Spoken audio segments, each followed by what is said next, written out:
کسی کے منہ پر بے عزتی کرنا اسے قتل کر دینے کے برابر ہے۔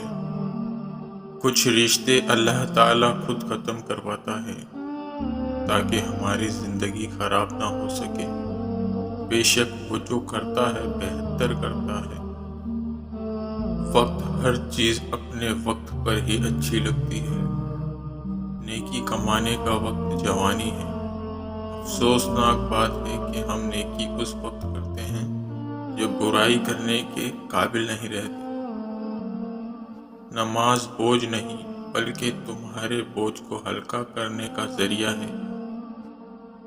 اور پھر تمہیں کیا معلوم کہ جب کوئی بھیگی آنکھیں سختی سے رگڑ کر لمبی سانس کھینچ کر تلخ مسکراہٹ لبوں پر سجائے آسمان کی طرف دیکھے تو وہ ضبط کی کس انتہا پر ہوتا ہے۔ صبح جلدی صرف 4 چیزیں اٹھاتی ہیں: محبت، ماں، محنت اور مجبوریاں۔ آزمائش بھی اللہ کی طرف سے تمہارے لیے یقین کا امتحان ہوتا ہے۔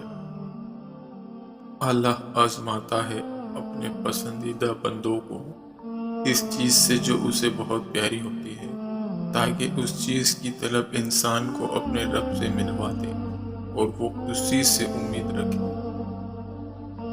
تہجد بہت خوبصورت عبادت ہے، جہاں کچھ ملے نہ ملے لیکن رب ضرور مل جاتا ہے۔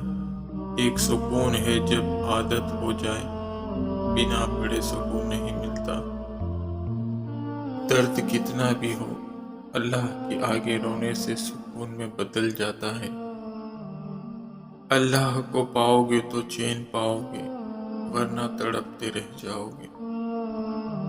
ہو سکتا ہے تمہاری محبت کو ہی اللہ تمہارے نصیب میں لکھ دے۔ گناہ کے دوران موت نہ آنا اور گناہ کے بعد توبہ کی مہلت ملنا اللہ پاک کا بڑا احسان ہے۔ پتہ ہے محبت کیا ہے؟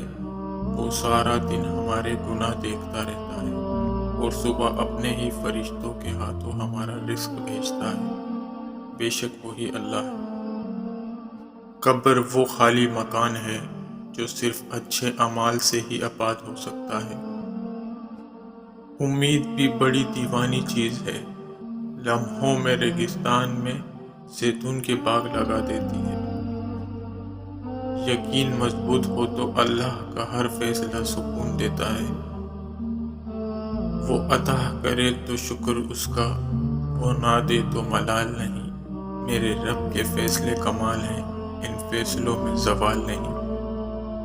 اللہ کا بڑا کرم ہے کہ اس نے ہمیں بولنے کی سخت دی، ورنہ ایک غم ہمیشہ کے لیے غم بن جاتا۔